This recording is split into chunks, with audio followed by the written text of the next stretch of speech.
Dalam nama Bapa dan Putra dan Roh Kudus. Amin.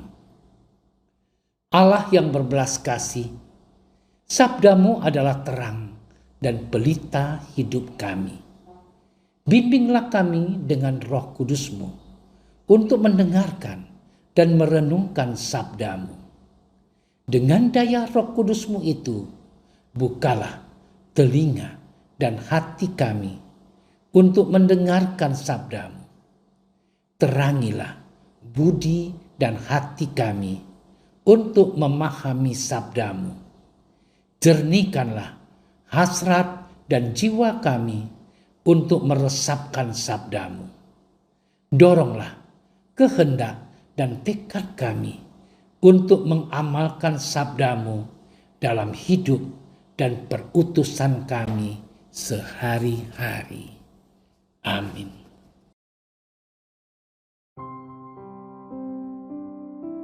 Setelah Yesus menceritakan perumpamaan tentang seorang penabur, murid-murid bertanya kepadanya, "Mengapa engkau mengajar mereka dengan perumpamaan?"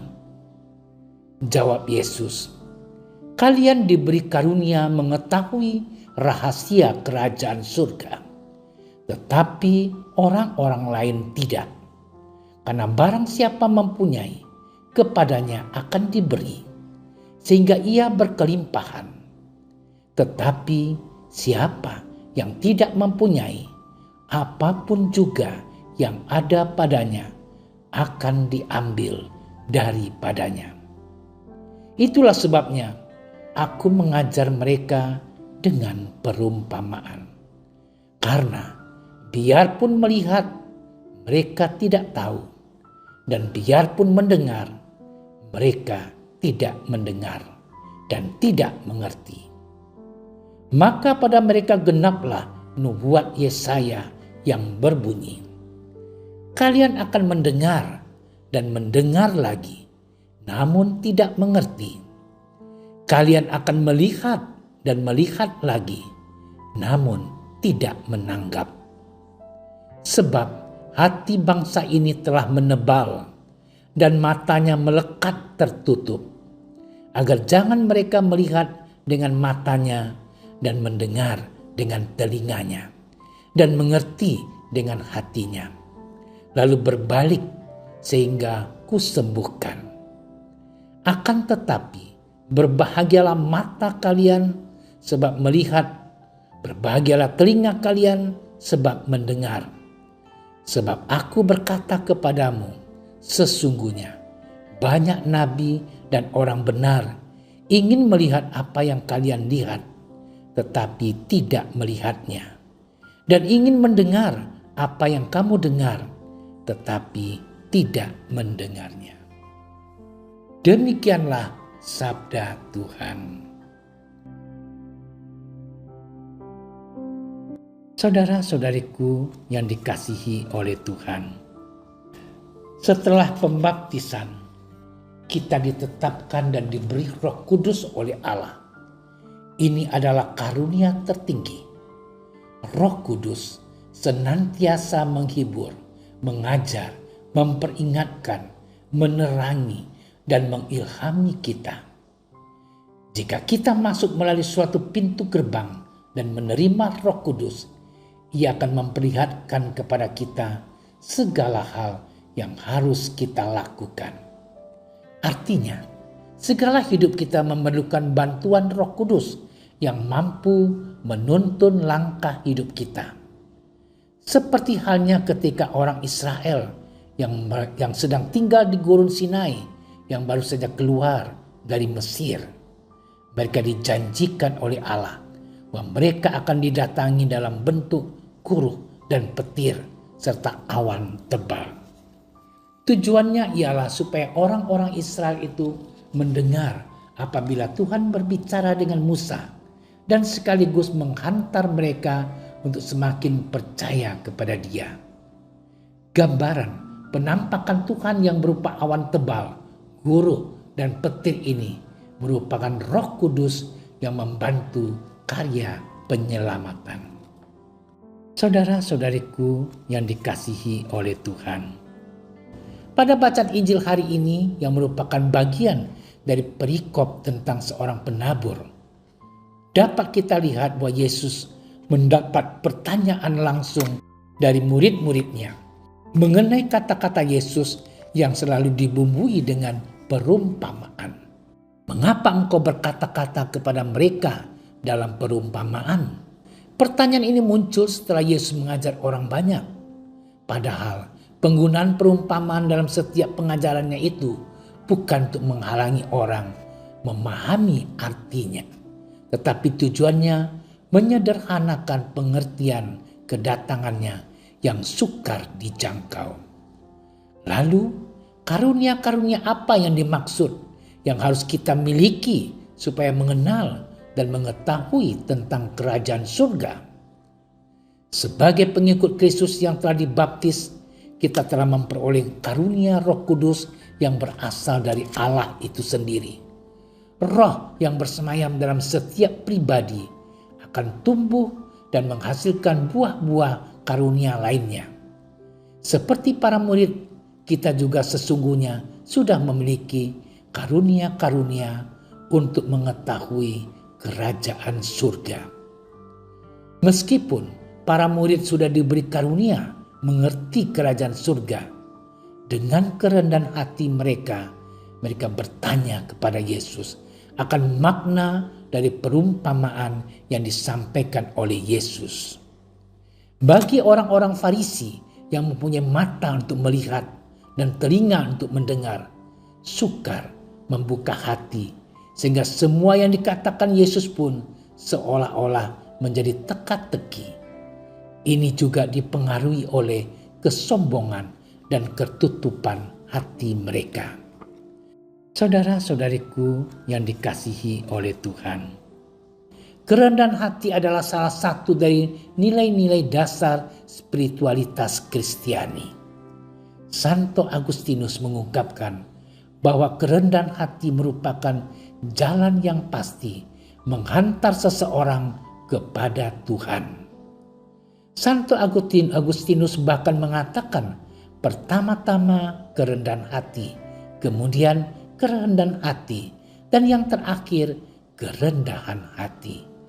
Untuk menekankan pentingnya kerendahan hati untuk mencapai kesempurnaan hidup rohani.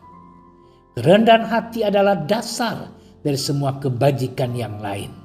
Sebab tanpa kerendahan hati kita tidak dapat sungguh-sungguh memiliki kebajikan yang lain. Kerendahan hati juga disebut sebagai ibu dari semua kebajikan.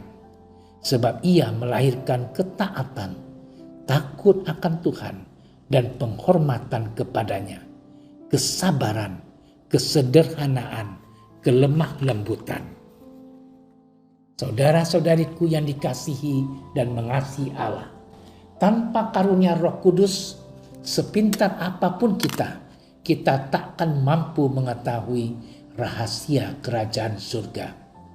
Tanpa karunia ini, Injil pun akan kita anggap sebagai suatu kebodohan. Roh Kuduslah yang memberi kita pemahaman dan memberi kita iman untuk bisa percaya kepada Tuhan. Semoga dalam hidup kita tidak menutup hati dan senantiasa hidup dengan kerendahan hati, baik kepada Roh Kudus maupun kepada sesama. Roh Kudus akan memberikan karunia untuk kita bisa mengerti rahasia kerajaan surga, sehingga berkat Tuhan akan selalu ada dalam setiap musim kehidupan kita. Karena itu, para saudara yang terkasih, kita diharapkan untuk selalu terbuka hati untuk menerima karunia, memahami rahasia kerajaannya.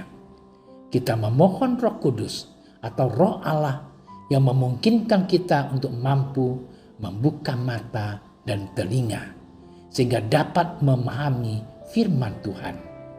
Jangan merasa diri sudah pandai sehingga tidak mau mendengarkan lagi bisikan suaranya.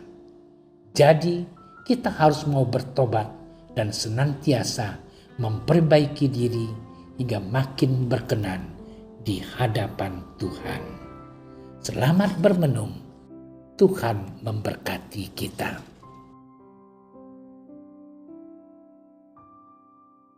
Allah Roh Kudus, terima kasih atas penyertaan-Mu dalam hidup kami. Bukalah mata hati kami, agar kami dapat mengetahui apa yang berkenan dari hati-Mu untuk hidup kami.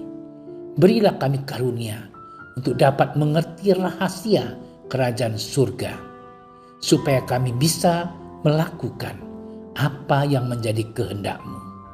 Demi Yesus Kristus Tuhan dan pengantara kami, yang hidup dan berkuasa bersama Dikau dan Roh Kudus, Allah sepanjang segala masa. Amin. Kami berdiri di hadapan-Mu, ya Roh Kudus, pada saat kami berkumpul di dalam nama-Mu. Bersama-Mu sendiri yang membimbing kami, membuat diri-Mu nyaman berdiam di hati kami. Ajarilah kami jalan yang harus kami tempuh, dan bagaimana kami harus mengikuti jalan itu. Kami lemah dan berdosa. Jangan biarkan kami mendukung kekacauan. Jangan biarkan kebodohan menuntun kami ke jalan yang salah. Jangan pula keberpihakan mempengaruhi tindakan-tindakan kami. Kiranya kami menemukan di dalam Engkau kesatuan kami, agar kami boleh berjalan bersama menuju kehidupan abadi dan tidak menyimpang dari jalan kebenaran dan apa yang benar. Semua ini kami mohon kepadamu yang berkarya di setiap tempat dan waktu, dalam persekutuan dengan Bapa dan Putra, untuk selama-lamanya. Amin. Bapa kami yang ada di surga, dimuliakanlah nama-Mu. Datanglah kerajaan-Mu. Jadilah kehendak-Mu di atas bumi seperti di dalam surga. Berilah kami rezeki pada hari ini, dan ampunilah kesalahan kami, seperti kami pun mengampuni yang bersalah kepada kami. Dan janganlah masukkan kami ke dalam percobaan, tetapi bebaskanlah kami dari yang jahat. Amin. Salam Maria, penuh rahmat, Tuhan sertamu. Terpujilah engkau di antara wanita, dan terpujilah buah tubuhmu Yesus. Santa Maria, Bunda Allah, doakanlah kami yang berdosa ini, sekarang dan waktu kami mati. Amin. Kemuliaan kepada Bapa dan Putra dan Roh Kudus, seperti pada permulaan, sekarang, selalu, dan sepanjang segala masa. Amin. Dalam nama Bapa dan Putra dan Roh Kudus. Amin. Terima kasih sudah menyaksikan renungan hari ini. Jangan lupa like, subscribe, dan aktifkan tombol loncengnya agar Anda yang pertama mendapatkan notifikasi updatean renungan harian dari Komsos Keuskupan Padang. Dan bagikan ke sosial media agar saudara-saudara kita dapat mendengarkan dan merenungkan firman Tuhan.